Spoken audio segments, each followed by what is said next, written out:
Hey everybody, welcome to another episode of Reviewing Comics with me, your host, Alexander Turbin.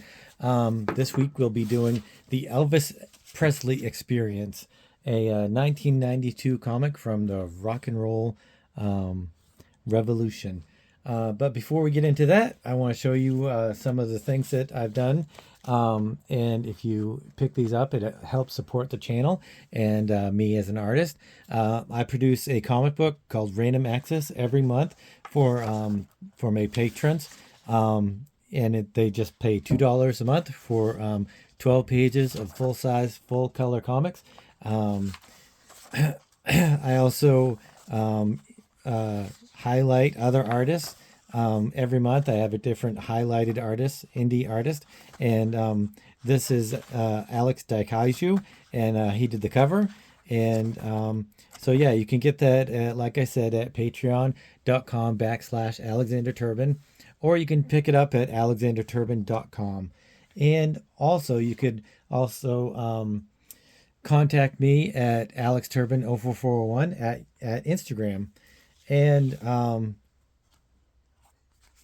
at my website, alexanderturbin.com, there's also other stuff like Mutandis and older random accesses and stuff like that.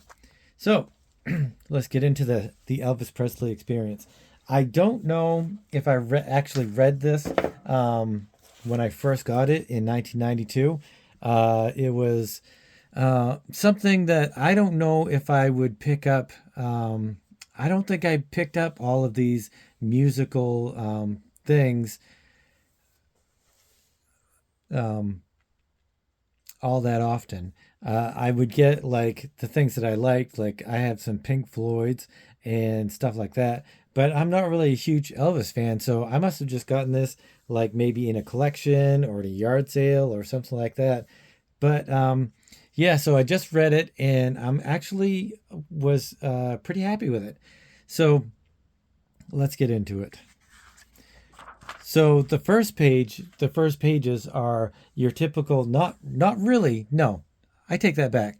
The letter column in the beginning is not typical. Usually it's like the publisher talking about the comics that they're going to be producing in the next few years or whatever. But this one is actually discussing the one of the writers. There's actually three writers, which is kind of unusual, and it's talking about him researching Elvis and the different experiences he had with researching the topic at hand, which I can really appreciate because I did a graphic novel called Max, and that is a biography.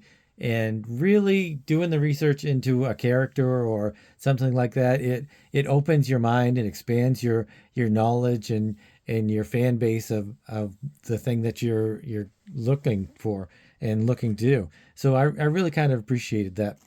This is a very unusual biography or book about Elvis.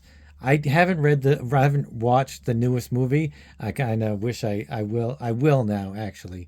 Um, and I kind of wish I had before reviewing this. But it starts out with his death. And this first page is actually him going to heaven. And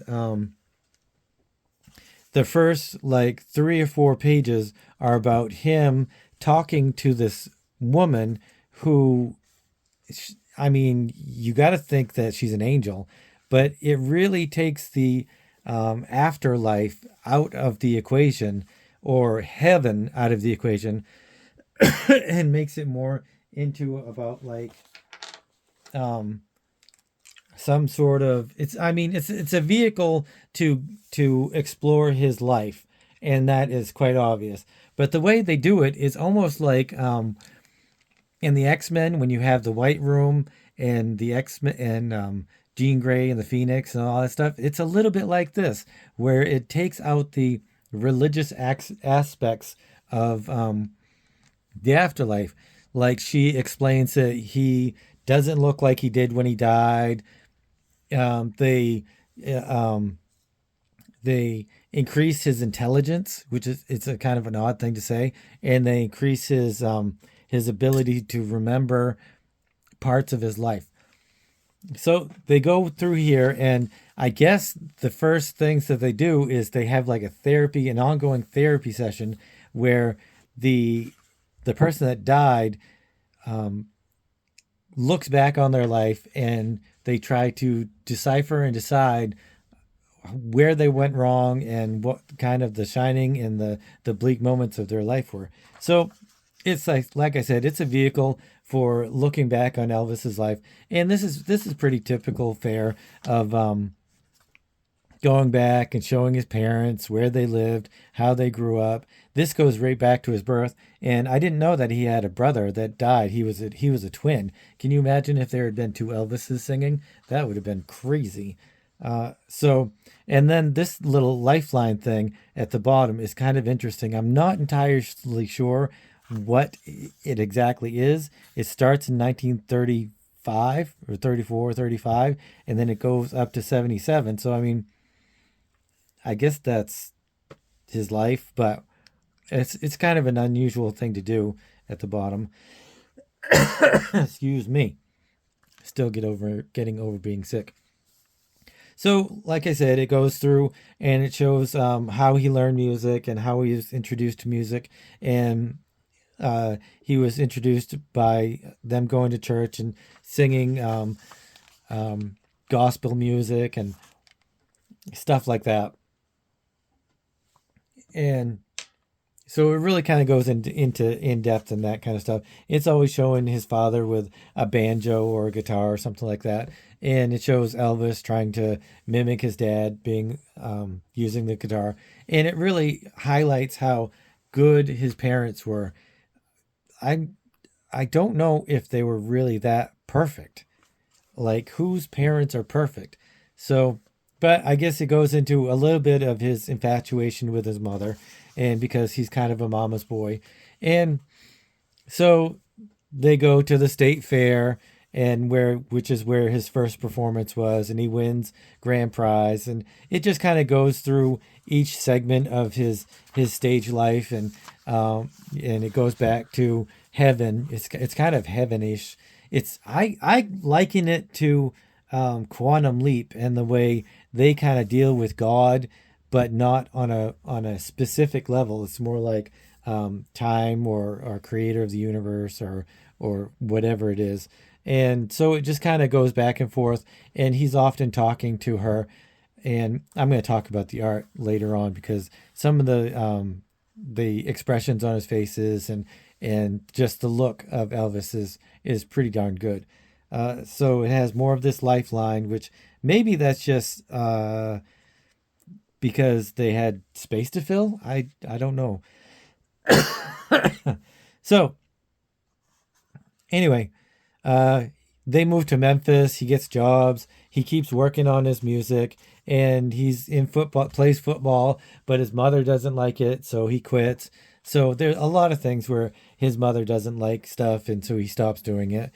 He works at a movie theater, and he sneaks them in, and so it's very what starts off as kind of honest and bleak outlook into Elvis because he goes to heaven, and they're kind of discussing the troubles that he had with the drugs and the alcohol or whatever, and so they kind of go into that, and but they don't go into detail, and I kind of thought that that's what they were going to do, a little bit like the Freddie Mercury and Elton John biographies. I mean, they dig into it a little bit. They dig into the drugs and alcohol stuff quite extensively, but I guess the other parts of their lives are a little bit whitewashed. And so anyway, that's how kind of it is. A lot of the stuff is whitewashed, where it just shows kind of the good, positive things. They're always discussing in the book about how he deals with his fame and his fortune and stuff like that. But it's nothing really that dark or gritty, which is what I kind of really would want to see in an indie comic like this. I want to see something that we haven't seen before, and I kind of feel like we have seen this before in other mediums.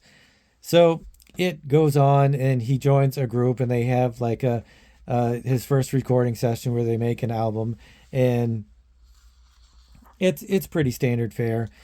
And so it goes through, and his first songs being on the record player, and he hid out in the movie theater, afraid to see how it would go. But he becomes an instant success, and like I think we all knew.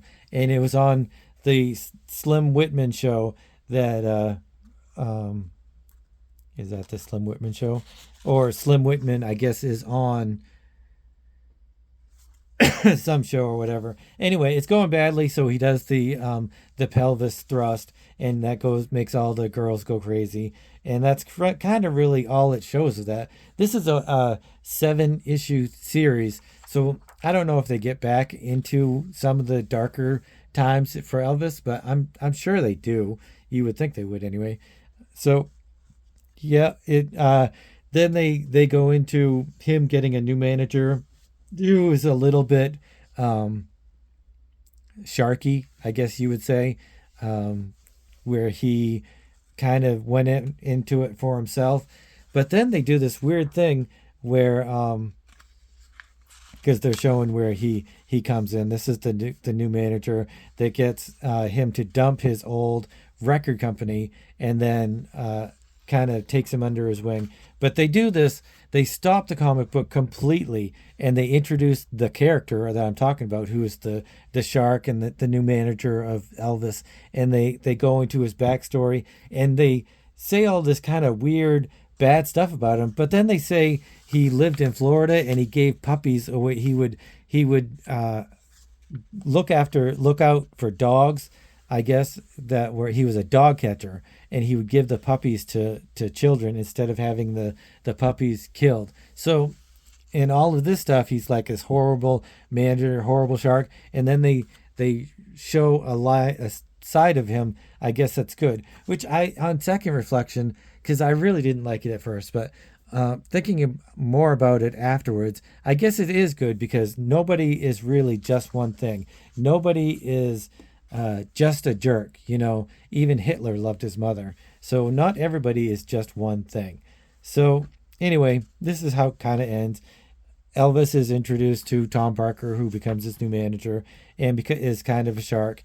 And then they kind of go through where he's in heaven again, and they're like, you eat and you sleep and you live, I guess, in an apartment. And it's just kind of weird, because it's like heaven but not heaven. So it ends with him looking down at the earth and kind of just seeing what's there. And then there's they're trying to sell a bunch of their revolutionary comics, which are actually for the most part pretty good, I think. So the writing, there's 3 writers, Herb Shapiro, Patrick McRae, and Todd Lauren. And it's funny, I don't think I've ever seen 3 writers on a comic book. So did one of them come up with the plot, and the other one did the scripting, and one did the dialogue? I don't know. I wish I knew how it was broken up. It all kind of reads the same, so I think it was all scripted by one person, possibly. So I think maybe one of them had the idea, or they just threw ideas around. So it's very complicated having 3 writers. But the writing, there is a lot of it. There's a lot of text and a lot of exposition. It's not a hard read. It's very easy. You can breeze right through it, even though there's like walls of text. It's all pretty interesting, and you kind of just want to keep reading and wanting to learn a little bit more about Elvis in this world. I don't know if this is all true stuff. I kind of think it might be, because he says in the very beginning how extensively he researched all of this stuff. So the writing is pretty good. It flows pretty naturally, and it has a nice voice. I kind of wish that they had done the intro, his family and stuff like that, a little bit differently. It kind of kind of just shows his family and where they lived and how they lived and stuff like that. But it actually says a few things that they could have gone more in depth with.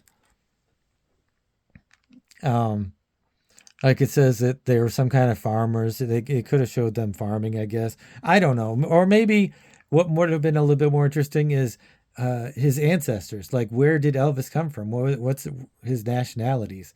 Elvis Presley. That doesn't. I don't know what that sounds like. Um, Polish, maybe.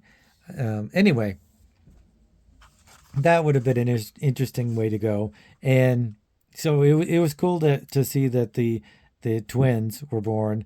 And I guess I don't know. It's very difficult because when you're doing a biography, you don't want it to sound like you're just stating facts. And this is kind of what it sounds like in the beginning. Later on, it becomes a little bit more has a voice because that's really what you want. You want it to have a voice. You don't want it just to be fact of, timeline, he did this, timeline, he did that, because it just gets a little boring if you do that. So, I mean, it's pretty good. I'm not going to say it's great because it doesn't feel like any of the events or anything are spectacular when I think they probably should have been highlighted a little bit more spectacularly. I would think that him winning the first prize at the fair thing, maybe should have been like a full page spread, and I don't know, just shown a little bit more care as to the specific big events that they had. So, like I said, the writings is pretty good. It's not great, but I guess the only way you could have made it a little bit better is to insert some of the writer's own uh, techniques, I guess. Like if you had Alan Moore do it, I don't know. I mean, he's obviously a better writer than these guys are. I'm not going to say better, but I like him more. But he has a certain flair, and I think that's the only way that these writers could have made the story a little bit better. So, as for the art, one second, it's pretty good.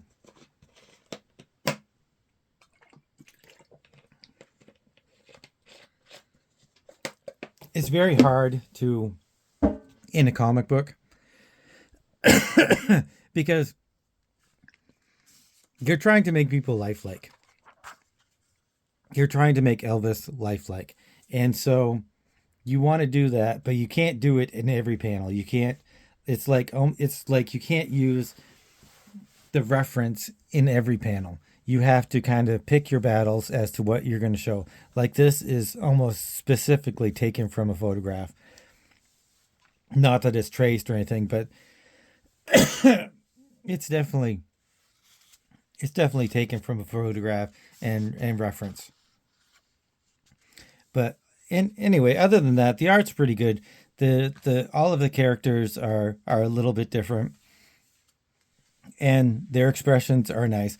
I think maybe he could have done a little bit more on some of the expressions, like "I'll do anything." He could have you know, really thrown it out there. It's very subdued, I guess. Yeah, that's what I'm thinking. The whole comic, their expressions and appearances are very subdued, which isn't necessarily a bad thing. But other than that, it's pretty good. I like the panel layouts. There's not too many. He has to work within the constraints of all of this dialogue and words and walls of text. And I really appreciate that because that is super difficult because there's not a lot of room to work and show what he's doing here with his artwork and conveying the story. I do think he does a good job in the narrative art, except for a couple parts. There's a couple parts where you have to go back. He uses the arrows, and you know how I feel about the arrows, but this one is particularly egregious. Excuse me. Anyway, you've got these two panels up here, which is okay. And then you've got the action open panel, which is good. But like you're going here and then you're going back here. This is bad in and of itself because then you're going down here, which I don't know. You could read from here to here to here to here. So your eye just has no idea where to go. And then you're using this arrow to go back in and of itself, thereby staying in the page. It should have gone this stuff and then these switched. Some panel wise anyway. It couldn't be switched image wise, but those arrows just kill me. And the fact that you're not exiting the page because you really want to exit the page when you're doing this kind of thing. You want to go on to the next page, the next panel, because you always want to keep the story moving in the same direction, or one direction anyway. Unless you're doing something specific like Alan Moore Swamp Thing, where you're doing a weird cyclical thing and you're going around the page and reading it differently. But this one, you're not doing that, and they actually do that again, and so that's really a slight on the comic, I guess. Also, I kind of wish, I don't know how to put this. Everything looks a little flat. Um,